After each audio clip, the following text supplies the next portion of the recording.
Quo Vadis, that's Latin for where are you going? A question that might sound ancient, but for us it captures something very current. Where is youth sport in Europe going? And how can we guide the journey toward a more inclusive, sustainable and innovative future? Across Europe, youth sport is changing.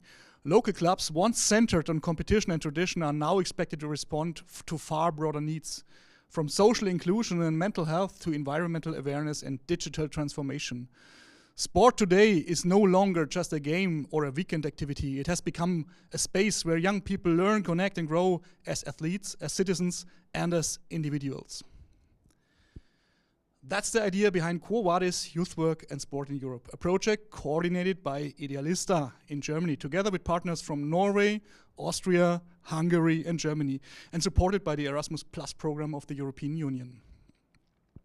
Born by the prequels CIFS, Social Inclusion and Volunteering in Sport Clubs in Europe, a scientific project through universities across 10 member states of the European Union, and EUS, European Youth United in Sport, a gathering of some of the organizations that were mentioned as good practice examples in CIFS. The EACEA project ran from 23 to 25 and asked a simple but important question. How can we reimagine youth sport so it meets the realities of the next generation? Therefore, we had a closer look at innovation and quality in processes and structures of the youth work of the former EUS clubs. From the start, the project took an unconventional path. Instead of relying on long reports or formal service, we turned to something more human, conversation. We used podcasts as a research and communication tool, a way to capture authentic voices and stories directly from the field. Coaches, volunteers, athletes, parents, and policymakers shared their experiences, their frustrations, and their hopes for the future. It turns out people may not always read a 50-page report, but they will happily listen to a good conversation while jogging or commuting. The podcast became both a research method and a way to share knowledge with the public, simple, accessible, and personal. In Munich, we started in January 24 with the project by an educational event that helped young leaders of the participation clubs and gain specialized competences that are needed for producing a podcast, technical and rhetorical skills, but also storytelling methods. Between 24 and 25, the project hosted 5 key events across Europe to focus on both the content of our episodes and supporting the participating organizations in communicating their international experience to local stakeholders. In Oslo, we explored how sport can act as a preventive environment and a bridge between cultures. In Hamburg, discussions focused on a collaboration between clubs, schools, and families. In Innsbruck, the focus shifted toward an environmental sustainability and the impact of climate change on sport. And in Debrecen, we examined the innovation in traditional sports and how to manage staff and resources efficiently. Finally, in Schweinfurt, we looked at how clubs can professionalize their structures and engage volunteers in post-pandemic world. Each event brought together people from practice, policy, and research. And all events contributed a series of 12 podcast episodes that together offered a wide-angle view of youth sport in Europe. Through these voices, a clear message emerged. Youth sport is in a transformation. It's evolving from being purely competitive to being socially meaningful, a platform for inclusion, learning, and well-being. Inclusion was one of the strongest themes. Coaches and club leaders across Europe agreed that diversity is no longer optional, it's essential.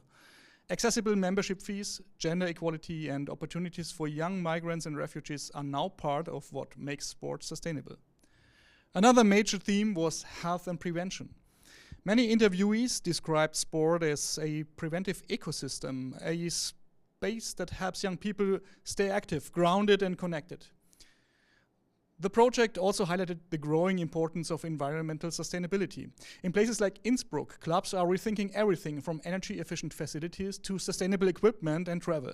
For many, environmental education has become a natural extension of coaching itself.